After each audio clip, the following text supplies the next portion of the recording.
కాబట్టి అవగాహన రాజకీయాల ప్రజలకు అర్థం కావని చెప్పేసి మీరు అనుకుంటే తప్పు.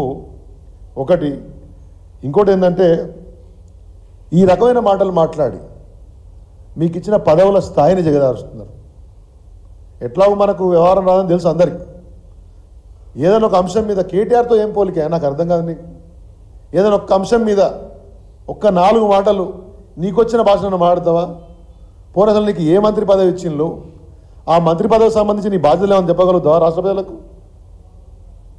కాబట్టి ఈ అరెస్టులు గిరెస్టులు అని చెప్పేసి చిల్లర మాటలు మాడకుండా మంచిగుంటే మంచిది. ఆయన సలహా ఇస్తున్నాడు, రాజకీయాల్లో హుందాగా మాడాలంట. ఎప్పుడు సలహా ఇది? రేవంత్ రెడ్డి గారు విదేశాలకు పోతే మేమేమన్నా విమర్శిస్తే లే అట్లా అనొద్దు, హుందా మాడాలని. 38 మంది ఎమ్మెల్యేలు, 26 మంది ఎమ్మెల్సీలు, పైగా రాష్ట్రాన్ని 10 ఏళ్ళ పార్టీ అవుట్డేటెడ్ పార్టీ అని మాట్లాడడం ఉందా తనమా? భారత రాష్ట్ర సమితిని బంగ్లాదేశ్ రాష్ట్ర సమితి అని మాట్లాడడం ఉందా తనమా? నీ జీవితానికి పాకిస్తాను, బంగ్లాదేశు ఈ మాటలు తప్పితే ఇంకోటి వస్తే రావనే విషయం ప్రజలకు తెలియదా? బంగ్లాదేశ్ రాష్ట్ర సమితి నువ్వు ఎవరి చేతిలో ఓడిపోయినావు? బీఆర్ఎస్ అవుట్డేటెడ్ పార్టీ అంటున్నావు, నువ్వు ఎవరి చేతిలో ఓడిపోయినావు? Gangula Kamalakar BRS party MLA, వారి మీద కదా ఓడిపోయినావు. మళ్ళీ ఎంపీలో గెలిచినటువంటి మీ ఎవరైతే ఎంపీలు ఉన్నారో ఈటల రాజేందర్ కానీ లేకపోతే అరవింద్ కానీ మీరు ఎవరి మీద ఓడిపోయినారు? మీ సహచర కేంద్ర మంత్రి అసలు అమర్పేటలో పోటీ చేయకుండా మారిపోయింది కదా. మీరు మమ్మల్ని అవుట్డేటెడ్ పార్టీ అంటావు. బుద్ధి జ్ఞానం ఉండి మాడుతున్నారా మీరు? ఇది ఉందా తనం? మరి అయితే చెప్పాలి కదా. రాజకీయాలు ఉందా తనం అంటే యాక్టివ్ ఉన్నటువంటి ఒక పార్టీ, ఇంత బలమైన పార్టీ, ఒక ఉద్యమ పార్టీని పట్టుకొని నువ్వు అవుట్డేటెడ్ పార్టీ అంటావు. అంటే రేవంత్ రెడ్డి మెప్పు పొందడం కోసం మరి ఏం అండర్స్టాండింగ్లో ఉన్నాయో తెలియదు, చెప్తాం 4 రోజుల తర్వాత. కానీ రేవంత్ రెడ్డి మెప్పు కోసం ఇక బీజేపీ నాయకులు పాకులాడతాను ఒకళ్ళొకడు.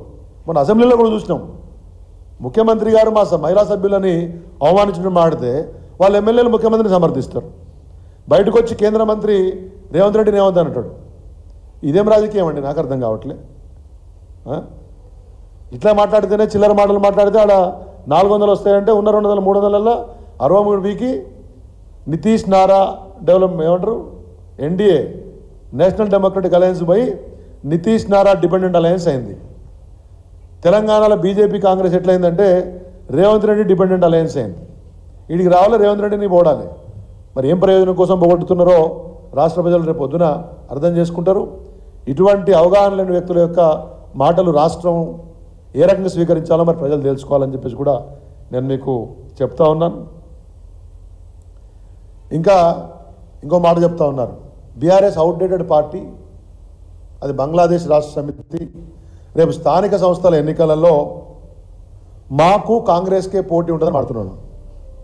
ఇక ఇంతకంటే తెలివి తక్కువ ముచ్చట ఉంటుందని చెప్పేసి నేను అనుకోవట్లేదు.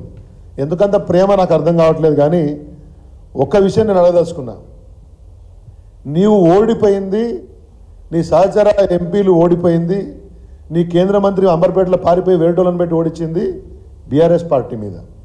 నేను స్థానిక సంస్థల గురించి బండి సంజయ్కి ఒక సవాల్ విసదలుచుకున్నా, లేకపోతే ఆయన మాటలను వస్తాచువలికేటటువంటి మిగతా బీజేపీ నాయకులకు సవాల్ విసదలుచుకున్నారు. సంజయ్ గారు, నీకు దమ్ము ఉంటే రేపు స్థానిక సంస్థల ఎన్నికలలో నీ పార్లమెంట్ సెగ్మెంట్లో 10% సర్పంచులు, 10% ఎంపీటీసీలు, ఒక్క జెడ్పీటీసీ గెలిస్తే నువ్వు మగోనివే. I'm repeating my challenge. నీకు దమ్ము ఉంటే నువ్వు కేంద్ర మంత్రి ఉన్నావు, నీతో పాటు 2 క్యాబినెట్ పోర్ట్ఫోలియోలు ఉన్నటువంటి ఒక కేంద్ర మంత్రి ఉన్నాడు. నేను మిమ్మల్ని ప్రశ్నిస్తున్నా, సవాల్ విసురుతున్నా. మీకు దమ్ము ఉంటే బండి సంజయ్ పార్లమెంట్ సెగ్మెంట్లో 10% సర్పంచులు, ఎంపీటీసీలు, ఒక్క జెడ్పీటీసీ బీజేపీని గెలిపి నిలబెట్టి నిల్చొని నువ్వు మగోనివే. మమ్మల్ని అవుట్డేటెడ్ పార్టీ అంటావు. రేపు పొద్దున చూపిస్తాం మీకు ఈ స్థానిక సంస్థల ఎన్నికలలో. నేను కిషన్ రెడ్డి గారిని కూడా అడుగుతా ఉన్నా, నీ కేంద్ర మంత్రి చెప్తున్నాడు కదా మేము అవుట్డేటెడ్ పార్టీ, స్థానిక సంస్థలలో మాకు అడ్రస్ లేదని చెప్తున్నావు. ఈ మధ్య కిషన్ రెడ్డి గారు కూడా మాట్లాడినా పదాధికారుల సమావేశంలో, వాళ్ళ పార్టీ సమావేశంలో ఏం మాట్లాడాడు? బీఆర్ఎస్ పని అయిపోయింది, వాళ్ళ రిలవెన్స్ లేదని మాట్లాడుతున్నాడు. నీకు దమ్ము ఉంటే నీ సొంత ఊర్లో గెలవా sarpanch. I'm challenging from this forum media సాక్షిగా అడుగుతున్నా, వీళ్ళిద్దరు కూడా ఆయన పార్లమెంట్ సెగ్మెంట్లో 10% స్థానిక సంస్థల ఫలితాలు సాధించాలి, కిషన్ రెడ్డి గారు సొంతూరులో సర్పంచ్ గెలవాలి. ఈ రెండే. ఎట్లాగుని పార్లమెంట్ సెగ్మెంట్లలో మీరు ఎమ్మెల్యేలను గెలిపించుకోలేరు, మీకు చేత కాదు. కార్యకర్తల రక్తం పీల్చి బతుకుతున్నారు మీరు. రాష్ట్రానికి రూపాయి దేని తెచ్చే చేత కాదు మీకు. కానీ మీరు ఏం చేస్తారో చెప్పి సమయం ఉంది ఇంకొంత పార్లమెంట్ ఏమంటారు స్థానిక సంస్థలకు, అంతే కదా. ఈ సమయం ఉన్న దాంట్లో ఏమైనా రాష్ట్రానికి పట్టుకొచ్చాయి చూపించి, ఇగో మేము ఈ పట్టుకొచ్చినామా, ఈ పట్టుకొస్తాం రేపు పొద్దునని చెప్పి 10% గెలవండి, మీరే మగారు. మమ్మల్ని పట్టుకొని అవుట్డేటెడ్ గీడొట్టాడు, ₹1 తీసుకురావడం చేత కాదు. ఇంకో మాట మాట్లాడుతున్నా ఆయన, కేటీఆర్ సూటు బూట్ వేసుకొని అమెరికా పోయిండు, ఏమైనా పట్టుకొచ్చిండా కంపెనీలు అంట.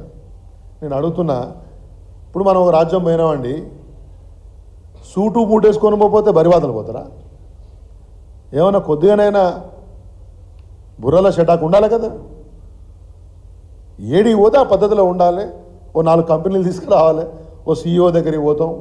మనం ఎట్లా పోలేము, ఈ మాట్లాడిన ఆయన పోలేడు, ఎందుకంటే మనం ఏ భాషలో మాట్లాడాలి మరి. కాబట్టి ఆయన పోలేడు. కేటీఆర్ గారు పోయినరు. ఇంత ఈర్ష్యాసూయలు ఎందుకండి? కేటీఆర్ గారు ఈ రాష్ట్రానికి నువ్వు చెప్పిన సూటు బూట్ వేసుకొని పోయి ఎన్ని కంపెనీలు పట్టుకొచ్చిండు, ఎంతమంది వరల్డ్ క్లాస్ CEOలతోటి మాట్లాడిండు, తెలంగాణ రాష్ట్రం యొక్క పనితనం గురించి, ఈడ వనరుల గురించి, అవకాశాల గురించి ప్రపంచవ్యాప్తంగా ఎట్లా చెప్పిండో నేనే మాట్లాడుతూ ఒక అర్ధగంట. నువ్వు నీ కేంద్ర మంత్రి ఏం చేసిండో ఈ రాష్ట్రానికి 5 నిమిషాలు మాట్లాడు. ఉందా సత్తా? ఒక్క పోనీ నేను ఇప్పుడు ఛాలెంజ్ చేస్తున్నా, నువ్వు కేంద్ర మంత్రివి కదా, ఆ ఢిల్లీలో ఒక 84 కంపెనీలు మాట్లాడి ఆ కరీంనగర్కు ఓ 4 ముచ్చట్లు పడకరా, సాధన అవుతుందా? ఆ మీ ఎమ్మడి తిరిగి ఆ యువమోర్చా కార్యకర్తలకైనా 4 ఉద్యోగాలు ఇప్పగలుగుతారా? ఎందుకండి చిల్లర మాటలు మాట్లాడి ప్రజల పరువు తీసుకుంటారు? బండి సంజయ్ గారు, మీతోని చాద కాదు. కేటీఆర్ నిడితేనో కేసీఆర్ నిడితేనో పెద్దోళ్ళు గారు, బీఆర్ఎస్ నిడితేనో పెద్దోళ్ళు గారు. రాష్ట్రానికి వచ్చేటి చాలా ఉన్నాయి. విభజన చట్టంలో హామీలు చాలా సంపూర్ణం కాని ఉన్నాయి, వాటి గురించి మాట్లాడండి. రాష్ట్రంలో అనేక సమస్యలు ఉన్నాయి. గురుకులాలలో విద్యార్థులు చనిపోతున్నారు, అస్వస్థతకు గురవుతున్నారు, నాసిరకం భోజనాలు పెడుతున్నారు, ధర్నాలు జరుగుతున్నాయి, నిరుద్యోగుల సమస్యలలో ఉన్నారు, రైతు రుణమాఫీ సరిగ్గా కావట్లేదు, రైతు బంధు ఇవ్వట్లేదు. ఈయన సొంత నియోజకవర్గంలో ఉన్నటువంటి యొక్క గురుకులాల్లో కూడా సమస్యలు వచ్చినాయి. దళిత మహిళల మీద పెద్ద ఎత్తున దౌర్జన్యాలు జరుగుతున్నాయి. వీధి కుక్కలు లాంటి సమస్యలు కూడా రాష్ట్ర ప్రభుత్వం పట్టించుకోలేకపోతోంది. ఎక్కడెక్కడ ఎంత అవినీతి జరుగుతుందో మనందరికీ తెలుసు.